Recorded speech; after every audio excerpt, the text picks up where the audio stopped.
Again, I just imagining darkest timeline here. We're gonna meet a bunch of people that are gonna be nice, innocent, and then the war is gonna come and gonna ruin everything. I mean, it wouldn't be Gundam otherwise. Well, yeah, but I mean, I've been spoiled for sometimes being wrong about that. Hey everybody, welcome back to the Stoneface Reactions. I'm Theta, this is Lessons, and we are here for the first episode of a new series in the Universal Timeline that we're watching, which is 0080, War in the Pocket, which you had guessed was the next one we were watching last time, and I said, no, it's Thunderbolt, and I was wrong. I literally put up on the screen while I was talking about it 100% wrong, like right here. Well, it's either that or I just cut out the whole segment. But as per what I just said, this is a continuing watch through where we had just finished Requiem for Vengeance. So normally we would both have thoughts coming off of that. Unfortunately, Lessons just had a recent computer malfunction, so I'm the only one coming back with added pre-written material. I don't know what Lessons might have off the top of his head. We'll find out.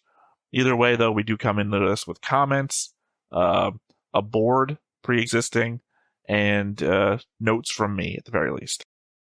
So I say let's go ahead and start with the board. And with the board comes the board changelog. Very specifically, right now, I'm zoomed in on the Requiem for Vengeance part. This is a greater board that you can find a link in the description below to see the overall thing for all the shows we've watched so far. But the board changelog from last time is that I added Loft to the Midnighters. I added a Nessa to the Midnighters, then marked her dead. Added a green line from Solari to the kid, because he never really gets a name. And then I marked the kid as dead. Literally stab in the back. Which is probably the only way they were going to take out the Gundam anyway. Oh, I mean, technically, they could have killed it with the space debris. I mean, he would have gotten it out of the way quickly enough. He actually No. I didn't mean take it that out. when the kid pushes Solari out of the way of the space debris, they could have just been dead. Could have been a sacrifice. But they chose to have them get up and then get stabbed by another Zeon officer, which doesn't really make much sense. I don't have a note about it, but in hindsight, that is a failure of multiple aspects. Because one, we deal with Loft earlier, who's like, he killed a Nessa! And then we talk Loft down, right? And we send Loft on his way to go protect the HLVs.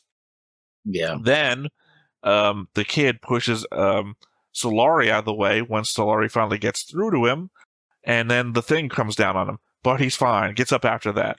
So 2 times, essentially, the possibility exists that we could have killed Kid in some sort of high-minded way to give us a greater message across. And then it's like, okay, maybe we can find peace. Okay, maybe that's the message we're sending here. Oh, no, here's Loft again. It's like, why did we just send Loft away if he was just going to come back and stab him? This lessens the impact of sending Loft away to begin with. Also, not for nothing, Loft, you're not doing your fucking job. I understand that they just launched the last 2 HLVs, but you got back pretty quick. Oh, the board. We never knew if Johnson survived or not. We know that Oni did. He went away. But did he ever go back to space to talk to Haley? I think that would have been an interesting relationship. I always thought it was interesting. Not necessarily in a romantic sense, but... There are more interesting threads left by other shows, to me, than does Oni hook up with Haley. I said not necessarily in a romantic sense. They could still be friends, right? You know. I'm using hook up as in just generally get back together. You know, like, hey, we should hook up sometime when I get back to California. Like, that doesn't mean, hey, let's fuck next time I get to California. We go to a movie, go out to dinner. Hook up just means hook up. Yeah. Wait, it's one of those terms is, do you mean hooking up or do you mean hooking up? Kind of situation. I think you're conflating hook up with booty call. No, because you had to be called for a booty cup. It's like... Technically, you're calling for a hookup, too. Yeah. That's more... I think hookup is the same thing as a meetup. People use it in the same way. Whereas what you're referring to is just, you know, let's meet and have sex. Booty call. Yeah. Which I'm not arguing. Hookup can have that connotation. But not every time hookup has ever been used has meant that. I guess we don't put Yuri as dead because he died somewhere else, so. Yeah, no, he didn't die here. No. I think the same thing happens with on the crossboard. Yeah. Only explicitly, though, in the Macross board, I have a gray X, which doesn't exist on any other board that I've ever made, to indicate they died somewhere else. Because a bunch of characters obviously died on Earth that exist in Macross Zero that must have died on Earth for a very specific reason in SDF Macross. Imagine being on Earth and surviving all of that. It's like, damn. I'm still alive. It's like, how? And then the glasses fall off your face as soon as you pick up all your books, and you're like, there was time enough now. Yeah. Yeah, those are my comments on the board. And LaShawn, who, well, died heroically, I guess, defending Iria. Only to later show up in the opera with everybody else. Mm-hmm. Come to find out Solari is actually the Xeon Death God traveled back in time. I have comments about the series, but go ahead with your... I guess the junkyard base, despite having a whole building full of injured people, still only has Oni for on-site care. Across all these multiple battles, we haven't seen one field medic or anything beyond Oni. Yeah. Which I think is... I understand why they were putting Oni in that situation. Oh, hey, we have people who care about both sides, blah, blah, blah. But at the same time, like I said from the very beginning, where is the, Xeon medical corps, right? I mean, Solari is your, only pilot that you have in your group right now. You'd think she'd get better medical care than the Doctor Without Borders guy who's just accompanying you all the time. Well, thank God that he was there, I guess. Well, thank the writers who put him there. I mean, I guess, because all I can tell that he did was wrapped her in a bandage. The common cartoon thing to do to show that you're injured. I can't even imagine what injury that all you would require is a compress. Especially to the head. What injury was so bad that you got taken out of combat, but now you're fine, you got a thing wrapped around your head? I guess it's just a common new type vision to imagine yourself melting into the universe. Guess so, yeah. Lala strikes again. So episode 6 would be on November the 11th, according to my timeline of events, meaning that despite McQueeve losing 2 days ago, it's really taking a lot for the Federation to wrap up operations in the area. Considering the number of pods we saw launching into space in episode 3 of the Hidden One-Year War, it's amazing that there's anything left on the ground guarding launch sites. Hell, I think it gives credence to what I said about keeping all those ground model units on the ground. They were just getting picked off in orbit on the 10th. Imagine Iria riding in on the 11th if most of them were still on the ground. This place would be on lock for that day. Yeah, but they also will be surrounded and destroyed. Nope. I guess. Literally, this is the Federation at its best right now without all of the Xeon people on the ground. Most of them launched into space yesterday, and they're still having a bit of a time pushing in on the HLV launch site with just the Midnighters and a couple of Xeon tanks. Yeah, but we don't know how many forces were dedicated to the attack. We don't see the Gundam and a couple of tanks. We don't see a host of GMs and stuff like that. So if they put more people on it, then assumedly those people are off somewhere else clearing up Xeon forces. I'm saying if all of those ground forces that were useless in space and don't have enough time to get refit to show up at Abaquo were on the ground doing something that they could fucking do, better use. It's a waste of resources to launch the Zakus into space. Hell, send them to Africa. Africa appears to be my Australia example. But there's something I want to say about Africa too, about, It's kind of funny to consider how many Netflix viewers might watch this as their first Gundam thing, and without context think that the EFF are just the flat-out bad guys. Without the constant reminder of Operation British, there's just a single speech from Alfie about being the ones invading their homeland. How close to modern times is it that we're rebranding Xeon as the victims? I mean, There was always I guess not Again, as I problem per se. said Operation British. Pre-Operation British, Zeon are the victims. After Zeon does Operation British, they're perpetrators just as much as the Federation ever was. Yeah.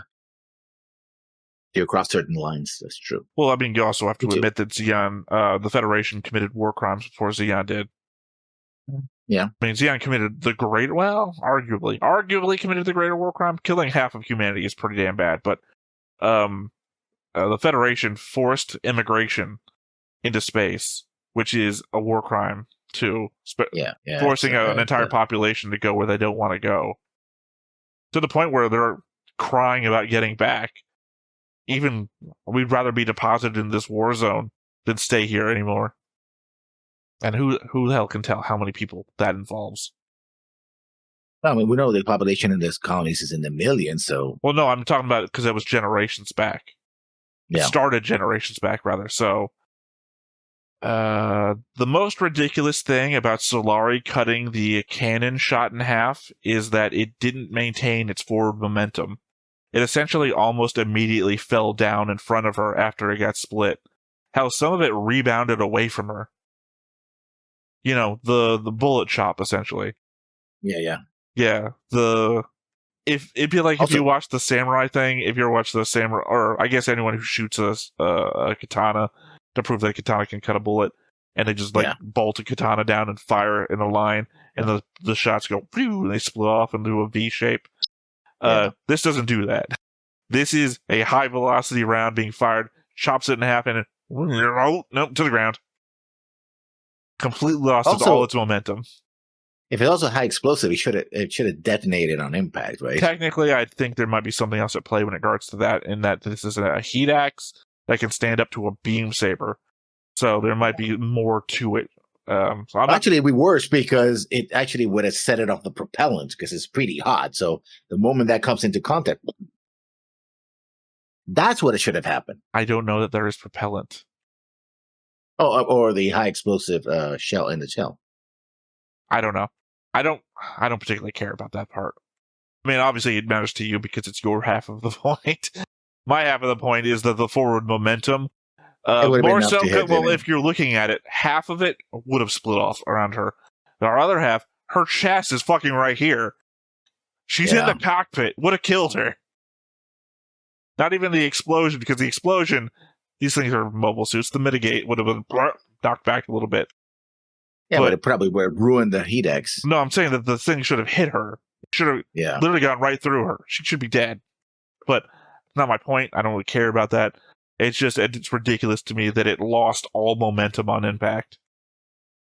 I mean, the kid's anger isn't unjustified. I would argue that the roots of the war started way before Zeon actually declared war, and those roots were deep in the Federation's own actions. But I'd be hard-pressed to say that anyone on Earth wouldn't be justified in feeling hatred towards Zeon after Operation British. Pretty much. And also, he's a kid, so he wouldn't know or have the context or anything that happened before that, right? No. You know. Remember, that was earlier this year. So it's not something that happened a couple of years ago. This kid probably lost his parents. That's why he has the whole mother thing to Operation British. He's also... I'm going to guess at earliest 15, 16. Yeah. So he's not like an infant. He's not Kika, right? Yeah. So, I mean, even Kika understands what's going on, sort of. So, yeah, I don't think the kid is, like, innocent. I don't know what the word I was looking for is. Ignorant? I don't think ignorant was the right word. I don't know. Again, I don't know what the word I was looking for is. I think they know what's going on. They're cognizant of the world around them. Yeah. They're just more emotional for being a kid. Sorry, now I'm thinking about Wu Fei. You thought I was a kid. You underestimated me. Loft, one of the few characters to defeat a Gundam, and he was essentially a one-off nobody. Ironic, given your point about new types before. But I mean, of the people on the board who have killed a new type, we don't even have a picture of him. I guess the 11th is how long it took for Musai to start showing up to pick up Xeon pods escaping Earth. There are a ton at the end of the episode versus Musai. There are a ton of Musai at the end of the episode versus just the Jotunheim on the 10th. Yeah, I mean, it takes a while for people to reach places, but we don't get a travel thing. Times exist. Lessons point. No, but that's the problem because we don't get exact travel times. How long it takes from the Earth to the Moon Granada or whatever is literally, I would say, Granada is literally a Xeon location, and has a defense base. I don't know. Defense base has a defense fleet rather of Musai. I know that's not. I'm my not point. correcting you. I'm indicating towards world building that stuff that we know. Yeah, the same way I talk about dates all the time. Yeah, the thing is, since we don't have estimate for actual travel times, we don't get it constant. It's just like, oh, we traveled here and here we are. Like, okay, but we don't tell how long it takes on average. We can't really tell. Legitimately, we can for this show, but this is all on travel on Earth. I'm talking about in space. I know. That's why I just said that's because this is travel on Earth. Acknowledging before you had to say anything that I'm only talking about the Earth stuff. Because most of the time, as per my argument about why space fights don't tend to work so well, there's no landmarks. If I say this is how long it takes me to get from Luna 2 to the moon, everything between leaving Luna 2 and getting to the moon is a bunch of stars. There's nothing to say, okay, we got this far in this much time until we get there. And we don't even know that's due because did we travel fast the whole time? Did we stop halfway? We don't know. Yeah. And my last note, if they made a Requiem for Vengeance Season 2, I'd 100% be down to see it. They really set up for a good premise for another season. Africa Corps at the end of the war. I believe you had some stuff you wanted to say about Africa. I think the last two episodes are the weakest, even though I did like the last episode, because I get what they were trying to do, right? The reason why it's called Requiem for Vengeance is, Inari comes to realize that vengeance doesn't give you anything, right? The war's lost. That's no reason to fight anymore, right? We're in this situation because one side wants to take revenge on the other side, right, for past wrongs. I get that. But again, she has a son, right? So she abandons his son. Also, how long is she going to be surviving out in Africa when clearly eventually the war is going to be over? They're going to be declaring armistice. Are those people going to rebel? Go like, no, we're not going to follow the armistice. We're going to do whatever we want, which means they're going to get hunted down by the Federation, and then more people are going to die. As per my 2-element rule, before you keep going, as per Gundam Seed Destiny's ending, that was my address to the first part. She has a son. Well, she can just abandon him. There we go. Part 2, yes. Guess they're going to keep fighting after the war's over and get hunted down. I think that's the point of her being there, is to try to quell that need for vengeance from those people there so they will stop. Because the idea is that she says all of these people have lost someone, so they're all trying to seek vengeance. And that was the lesson that she learned by the end of the show, was that, we can try and stop this. So essentially she's there to try and stop everyone. Also, a thought that was going through my head is the element of, this seems like the natural human condition to try and seek revenge for wrongs done or perceived wrongs done to you. So in this case, realizing that vengeance gets you nowhere is that subreddit, am I the asshole? In that if everyone around you is all about this because they all feel the same way, and then you're the high and mighty enlightened one, maybe you're the asshole. I mean, again, we got the discussion before. Just because everyone else has a position doesn't mean that they're right and you're wrong. Also, we've got the idea that you can't let people get away with shit because you feel a need for justice. So the idea that you would also be in this revenge group, but you wouldn't label it revenge, you would label it justice. And then justify how you approach it. That's what I'm saying. I'm reaching this from the outside lessons. Obviously, you would be internally here. I feel like if you were going to be anybody, you'd be like, they killed my entire family, my entire town, when they dropped a fucking colony on us. I'm not letting them go. Fuck the armistice. Justice is going to be done. I don't care if the courts of my home country aren't going to try this. I'll take them to a court that will try them. I feel like that's who you would be in the show Lessons. But I would take him to a court. I wouldn't just massacre them. It's like, no, yeah, maybe you say just... that.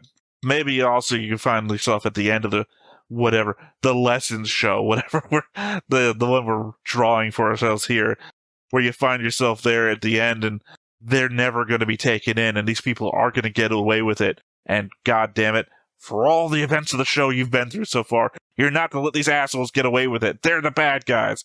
You're not going to let Hitler get away. Is that going to fall on that line? Or is it like, no, I believe I'm a lawful good paladin. I can't kill Hitler. There's no legal authority that will take him in, but I can't kill him myself. It's against the law. Or you go Judge Dredd, I am the law. I wouldn't kill him, but I wouldn't weep if somebody else did. Oh, you know, Batman. Yeah. I'm not going to kill you, but I don't have to save you. I have to save you. Yeah. Unfortunately, though, you're going to have to engineer that situation to happen because apparently they're not dying. And by the writing that I'm forcing into the narrative, you're going to have to try and kill them somehow. We can't let Hitler get away.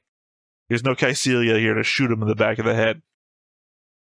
You have any other thing you want to say about Requiem for Vengeance? Because I have a sub-note thing about a different thing that we watched but never took notes about that I want to cover real quick. I like most of it. Like I said, that diversion to, oh, by the way, let's steal some, they call them GMs, I guess. That was like, huh?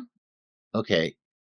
If you take that episode out, I think that the series is nigh perfect because the way they do things, like you feel the weight of these giant machines trampling and they're like, shit, you know, I mean, they're not the only ones who do it, but it really, because they chose to do CGI. In many ways, this CGI is good enough that it feels very weighty and material. Like you can feel this giant feet coming down. Like fuck it, it's a Godzilla. It's a Godzilla of Gundam, right? That's what we're seeing here, right? The Gundam is a Godzilla. You know, just shows up and starts destroying things. You're like, fuck, I gotta get out of here. That was well done. I like the characters a lot. And even the characters that came out as being as assholes, like the Major, was like, yeah, he's an asshole, but I kind of understand where he's coming from. He's not that sort of asshole. Yeah. You know, right there at the very end where he's like, hey, I can get into my zaku and help everybody. He's like, do you want to die here? Like, he gave her a handout to, like, you don't have to sacrifice your life. Even though, if you think he's a sniveling bastard who's only self-interested, he didn't have to do that. His best interest literally would have let him. No, I'm not saying you think that. I'm thinking to the audience. If you in the audience think that he's a sniveling bastard, then his best self-interest would have been let her go out and sacrifice herself to buy you some time. But he considers it, and then he's like, you don't have to do this, essentially. Like, I'm putting words in his mouth, but that's what I feel like what he's saying. So yeah, he's a well-rounded character. Agreed. Yeah. Most of them are well-written. The commander in the original unit was like, oh, let's just march in single file with banners and everything. It's like, dude, you're still in a war zone. Nothing's going to happen. Oh, ambush, shit, boom. And then we go into the building. We didn't secure the building against explosives because we never thought that was going to happen. Oops. Right? That's what the guy who was an asshole. Whether he lived or died doesn't matter. That guy was like, I'm confident. We're not losing the war. Oh shit, like 20 tanks showed up. Fuck. What am I going to do now? Cry for Zaku to save my ass, you know. I mean, we barely get to see that guy, so. Yeah. All right, any final thoughts about Requiem then? Would recommend it. No, I mean, were those your final thoughts about Requiem? Yeah, well, that's my final thought. I would recommend Requiem for Vengeance to anybody who likes Gundam. All right. Well, previously we had also watched something called More About the Universal Century that we never really talked about that much, so I just took a couple of quick notes about it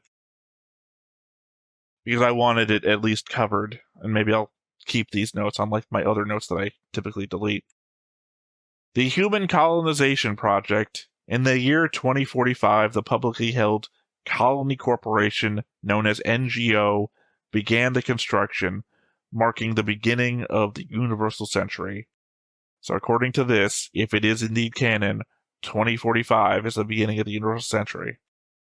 Banchai are 42 kilometers long and 6.4 kilometers wide, with life support systems for up to 30 million people. They're pretty fucking big. All right, timeline of events for, let's say, the first 8 hours of the war. January 3rd, Universal Century 0079, on Colony 13 of Side 1, 4:30 a.m., Chief of Intelligence Rosenberg was a happy man. He reconciled with his wife and they went to bed together. 6:31 a.m., Rosenberg received a phone call containing only a partial signal that would have informed him that Zeon had declared war, but the lines were cut before it could be completed. He took to the road, assuming that the full coded message would have been that the war was on, essentially. 7:20 a.m., Zeon declares war. 3 seconds later, the first attacks begin. Before Rosenberg can reach the Federal Forces bases, nuclear fire begins to rain down across the colonies of Side 1. 7:45 a.m., news reaches the Federal Forces headquarters. 8:02 a.m., Colony 13 of Side 1 suffers a nuclear attack. Rosenberg's last words are, "There are horned ghosts flying towards us." Exclamation mark, I should have put more energy into that. So, yeah, I guess the Sion started with the war crimes right off the bat. It's like, yeah, we're not gonna take over these colonies. We're not gonna neutralize the enemy. We're gonna use nukes inside of them. Well, my thing was mostly them. that we've never actually heard anything about Side 1 at all. And this at least explains, even, I don't know, if it's not canon, it doesn't. But if it is, I guess we know Side 1 got destroyed. I have it listed in my thing from the colonies we saw the X's over, which was all of them except for Side 3 and Side 6 and Side 7, I think. Side 7, I think, had a question mark over it. The list explains what happened to Side 1, nuclear fire. I enjoyed that the mobile suit development segment revolved around the MS-05 and was relatively on par with the developers manga that I enjoyed so much and talked to you about. In fact, developers recently came out with a new chapter. Unfortunately, it takes place after the 1 Year War, so I can't read it yet. Well, the entire developers manga takes place before the 1 Year War, and now the new chapter happens after the 1 Year War, so it's a weird jump. No Minovsky there, though. Okay, I take it. No, because remember, that's a different manga that I had read. People that will look at the board will know what that's called. I don't remember off the top of my head. Oh, Stampede. That was called Stampede. I just remember it now. Developers would make an amazing anime. I would love to see it. Because again, it's not about the war. It's more about the people. But it also still has the mobile suits. Like, I'm on record as having said, I would love to watch a Gundam with no Gundam in it. Developers are more about the people making the first Zakus and then testing it and then going into a competition with other Zeonic subcontractors. But it features the same stuff that's in the segment here. Them trying to put blocks down on top of one another. Like, fine motion control. Being able to walk up a steep incline. All the things that makes them so good as a development team to have gotten to that point. Like, actually failing to walk up hills in their test Zaku. Their test pilot, the daughter of the company owner, who is just very fucking competitive, and apparently, like, one of the head guys at Zeonic is also really competitive, so they're just, like, trying to beat their high scores on different tests. Yeah. The only downside is going to be full of fan service. The inside of the testing chamber, it gets really hot, and instead of, like, waiting to, like, get something equipped into it to cool it down, she's like, fuck it. And it's just all full of scenes of just her and, like, maybe some tight-fitting stuff. Yeah.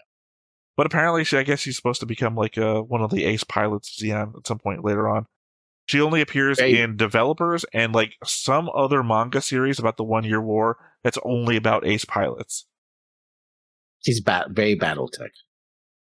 Yeah, like I said, it's also just very interesting because it's just like, what about a bunch of old men? What about a guard dog that's not even a good guard dog? What about the auntie who's always bringing people food? It's just like, it'd be slice of life Gundam, but featuring the development of a zaku. So, November 7th, Universal Century 0079 at 6 o'clock. The Federal forces brought more than half of their land forces to bear on Odessa, beginning the largest land battle on Earth. McQueen had planned to evacuate from the start, not believing in his force's ability to win against such staggering differences in troop strength and material superiority.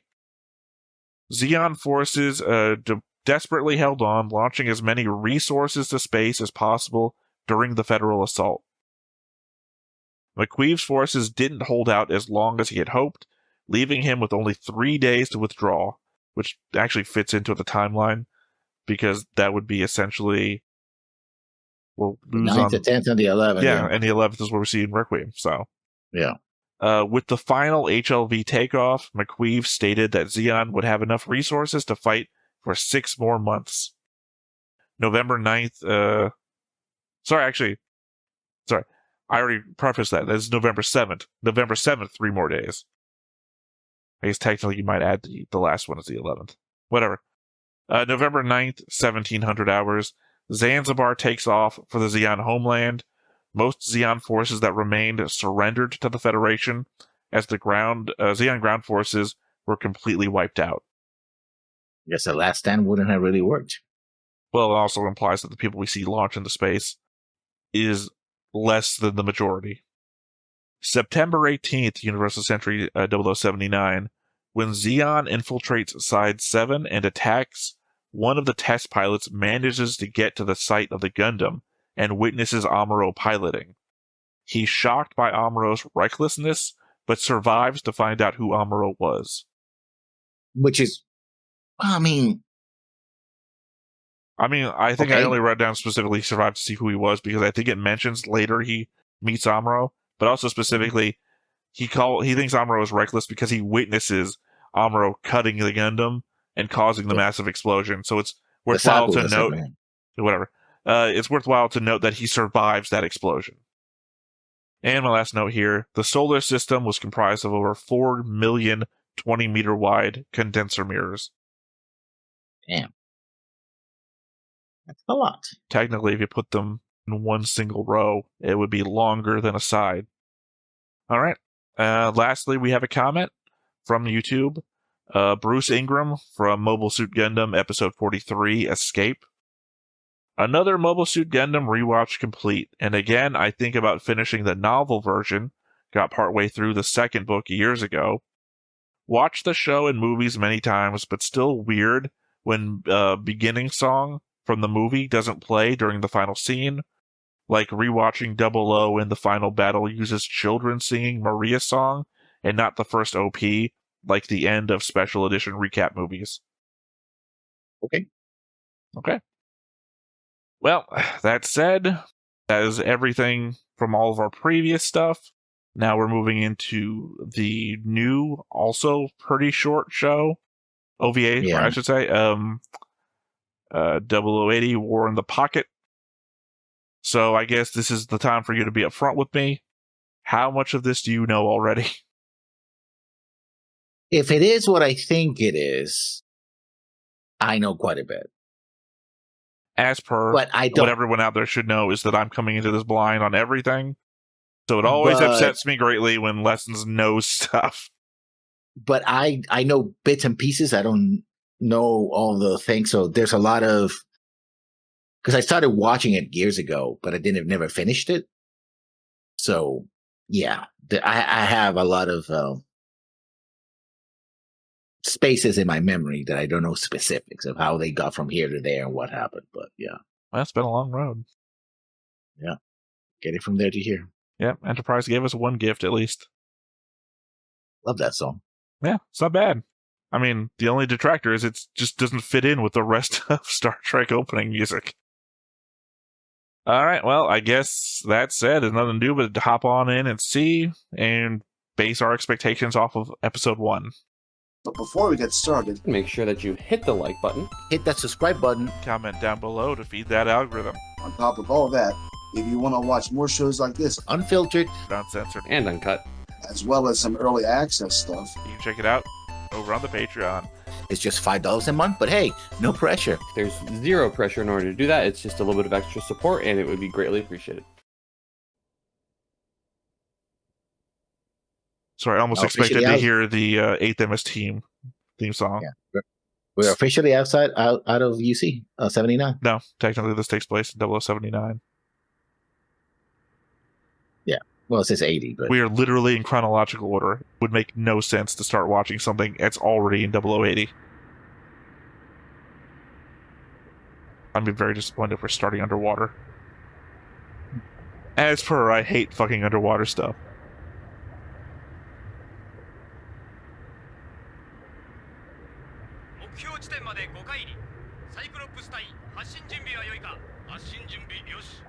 So I think Cyclops now I think is a Gundam Seed.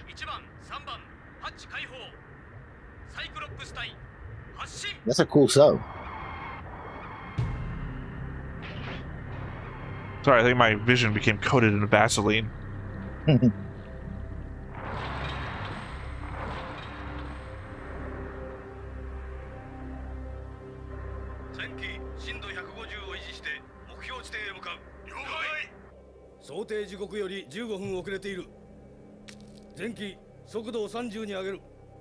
Maybe not the best place to be pulled on a Pall Mall.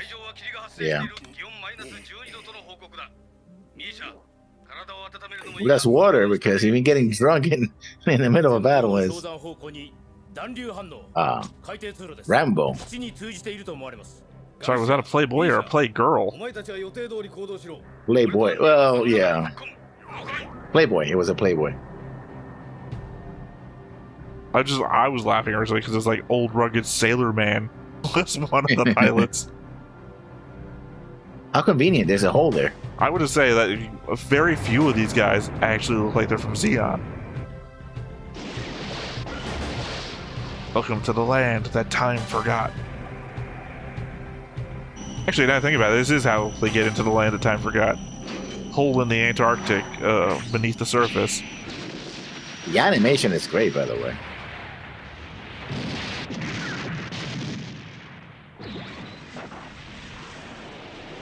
Well, yeah, I mean, we just came back from CGI, so...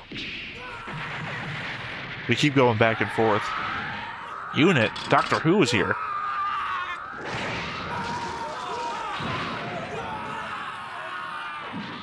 These are Goks, right? Yeah. These are some bouncy-ass Goks.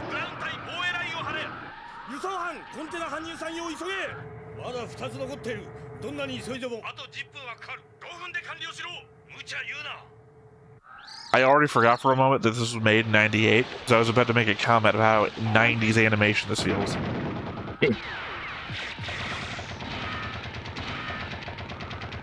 Your mobile suit is bleeding, sir.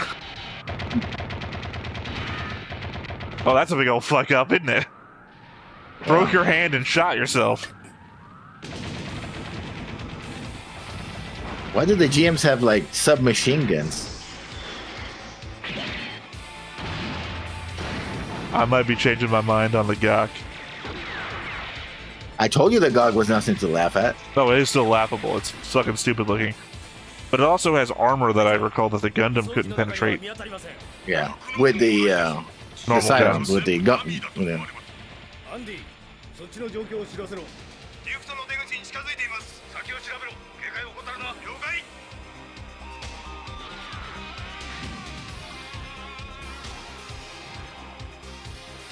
the music is also pretty good. You know, I'll hear it better when the rewatch.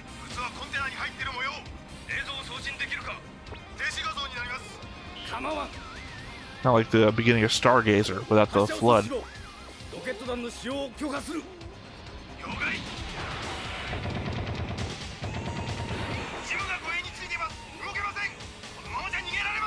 Just hook your arm around the corner and try to shoot anyway. You're gonna miss your chance.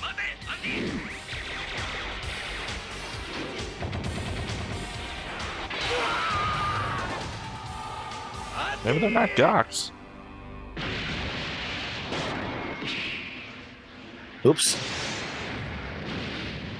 A level of friendly fire not seen since the first episode of Suit Gundam. Yeah. Also, just shoot the thing with your normal guns. I don't think this thing is as armored as you think it is. Well, I think the reason they don't shoot it is because if it's like a space shuttle, that thing blows up and kills him too. In the explosion, I mean, because now of if you the were up hydrogen. there, you're up there, you probably had elevation over the explosion. Plus Yeah, a but remember, tunnel to go back into. He got pushed out, so he was. I in understand that. I said back there. Yeah.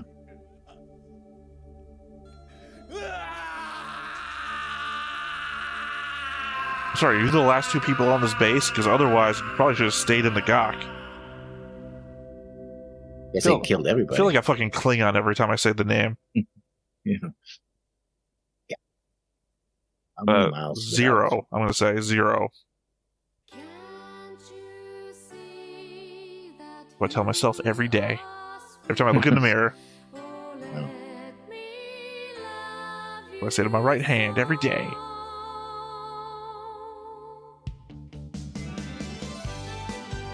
Oh, that's... Don't know that I like that movement so much. Also, probably because every time we've ever seen a side, they don't move like that. That looks exactly like the Mobile Suit Gundam. It might be CGI, and that's why it feels off. Well, no, I'm just saying that we don't typically see them move. So seeing one just like spinning through the space, this feels weird. Oh yeah, this is the one I remember. Yeah. There is one clip. I don't know if it's from this, but I want to say it might be.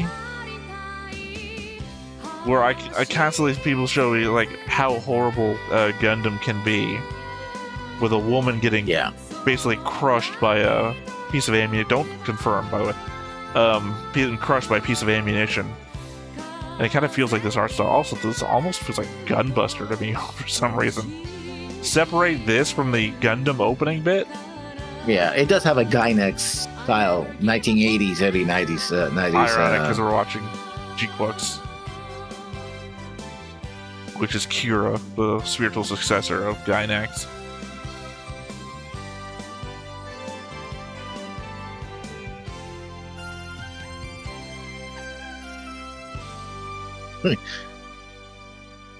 Cute.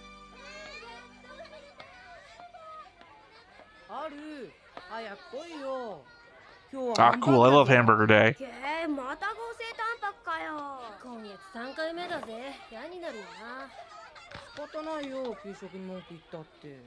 It did not do this kid any favors.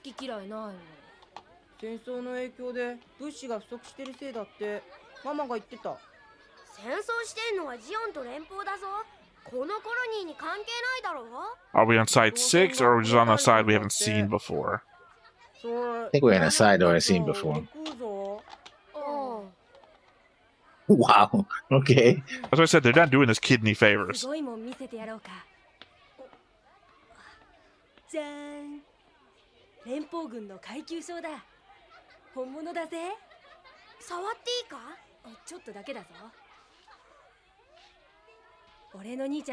Any school that I went to as a kid, I'd never see that fucking thing again. Yeah.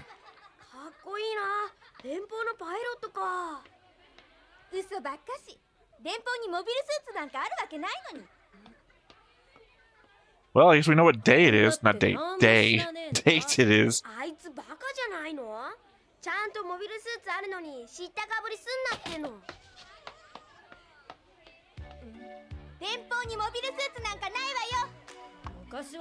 I bet you half of these kids are going to be dead by this end of the show.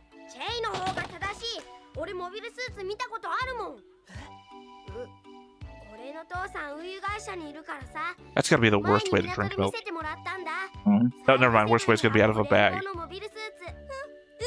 Like a Canadian. Oh, the RX-78-1. We've only seen it in G-Quux, but it was black in G-Quux.